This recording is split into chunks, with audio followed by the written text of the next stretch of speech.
ഇനി ഞാൻ നിങ്ങളെ ദാസന്മാരെന്ന് വിളിക്കുന്നില്ല, എന്തെന്നാൽ ദാസൻ തന്നെ യജമാനൻ എന്ത് ചെയ്യുവാൻ പോകുന്നുവെന്ന് അറിയുന്നില്ല. എന്നാൽ ഞാൻ എൻ്റെ പിതാവിൽ നിന്ന് കേട്ടതെല്ലാം നിങ്ങളോട് അറിയിച്ചതുകൊണ്ട് നിങ്ങളെ സ്നേഹിതന്മാരെന്ന് വിളിച്ചിരിക്കുന്നു. നിങ്ങൾ എന്നെ തിരഞ്ഞെടുത്തതല്ല, ഞാൻ നിങ്ങളെ തിരഞ്ഞെടുത്തതാണ്.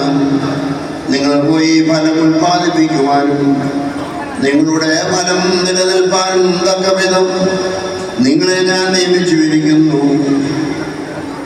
നിങ്ങൾ പരസ്പരം സ്നേഹിപ്പാനായി ഞാൻ ഇങ്ങനെ കൽപ്പിക്കുന്നു.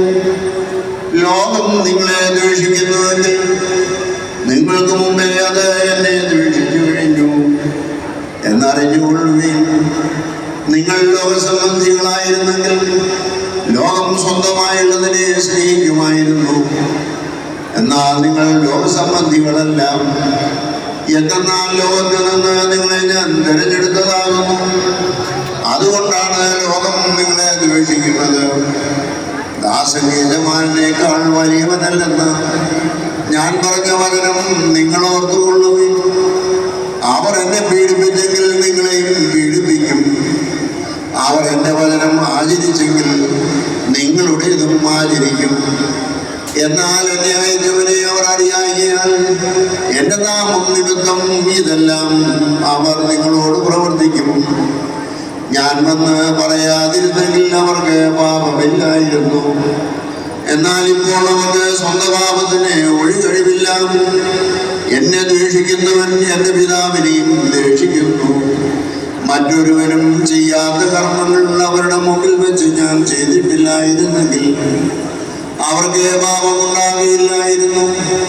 എന്നാൽ അവർ കണ്ടിട്ടും ഇപ്പോൾ എന്നെയും എൻ്റെ പിതാവിനെയും ദ്വേഷിച്ചിരിക്കുന്നു. അവർ വെറുതെ എന്നെ ദ്വേഷിക്കുമെന്ന് അവരുടെ ന്യായപ്രമാണത്തിൽ എഴുതിയിരിക്കുന്ന വചനം ഇങ്ങനെ നിവൃത്തിയായി. എന്നാൽ പിതൃസന്നിധിയിൽ നിന്ന് ഞാൻ നിങ്ങൾക്കായി അയക്കുന്ന ആശ്വാസദാതാവ് എൻ്റെ പിതാവിൽ നിന്ന് പുറപ്പെടുന്ന സത്യസ്വരൂപനായ ആത്മാവ് വന്ന് എന്നെ കുറിച്ച് സാക്ഷ്യം നൽകും. ആരംഭം മുതൽ എന്നോടുകൂടി ഇരിക്കുന്ന നിങ്ങളും സാക്ഷികളാകും. നിങ്ങൾ ഇടറിപ്പോവാതിരിക്കുവാൻ ഇവ ഞാൻ പറഞ്ഞിരിക്കുന്നു. അവർ നിങ്ങളെ സംഘത്തിൽ നിന്ന് ബഹിഷ്കരിക്കും. ഓരോരുത്തരും നിങ്ങളെ വധിക്കുന്നത് ദൈവത്തിന് വഴിപാട് അർപ്പിക്കുകയാണെന്ന് വിചാരിക്കുന്ന ഒരു ഘട്ടവും വരും. അവർ എൻ്റെ പിതാവിനെയോ എന്നും അറിഞ്ഞിട്ടില്ലാത്തതുകൊണ്ട് ഇങ്ങനെ പ്രവർത്തിക്കുകയും ചെയ്യും. നിങ്ങൾക്കെല്ലാവർക്കും